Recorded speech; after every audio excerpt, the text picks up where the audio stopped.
Corpse Bride is by far one of the most underrated Halloween movies ever, so I knew I had to incorporate this into this week's movie theme. Welcome back to my nail series, making a nail design inspired by one of my favorite movies, and today I'm going to be painting Emily. I knew that to start off the series I had to start off by painting her, so as you can see I started off by painting her silhouette of her neck, some of her chest, and her head. I'm gonna get started on the eyeballs. So for her head, you kind of want to do like almost like an alien head type of shape, and the eyes you want to make them super big but not super close together. And then I'm gonna grab a shade that's a one shade darker than the blue I originally used, and I'm gonna be outlining her eyes a little bit with this. It's gonna look almost like a shadow in her eyes. I'm also gonna use it to kind of shadow her face and make it look a little more sunken in. And to blend out these colors, I'm very slightly blending it by dotting over and over and over and over again. It is a little bit of a process when you want to shade a character, but you can totally paint Emily without shading her. If you're a little more of a beginner and you just want to do something more simple, just follow the same steps, just skip the shading. That's how I painted her the first time I ever did it. At that time, because I was so new to painting characters on nails, the main thing I wanted to get down was my line work, so that's the first thing that I focused on.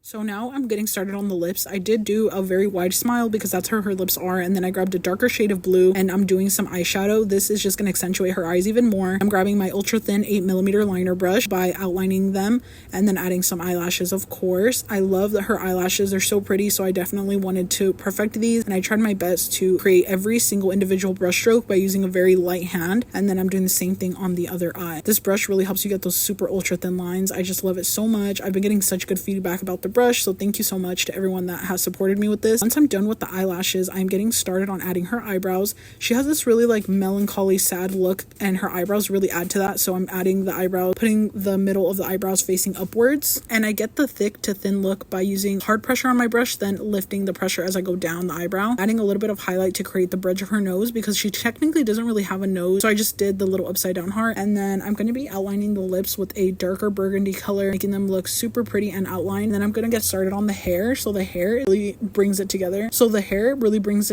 I'm gonna add a dark blue on top and more of a black in the very base where her neck is at. This just makes it look like it's darker down there, so it's naturally more shaded. Can't really see exactly what color her hair is. As the foreground comes in, which is the front of her hair, you can see that her hair is dark blue. I do usually rotate brushes anytime I'm creating a character because depending on what I'm doing, I need a different brush. So when I'm filling in large spaces like this, for example the hair or original silhouette, the blue that I did for her face, I always need a brush that is more of a filler brush that can fill things very quickly without me wasting time. So I grab a brush that's a little bit thicker than my usual ultra thin brush. Now I'm beginning on adding the dots in her eyes. This just brings her to life. I love this part, and I just use a dotting tool to make it easier. I'm just making the dots as proportionate as I can. Emily does wear a headpiece that is like dried flowers, and I can't really tell exactly what flowers they are, so I just created some black dots, and I'll be adding some more blue on top of that. But for now, I'm grabbing a mixture of some dark blue and some top coat to create a shading color. I'm gonna put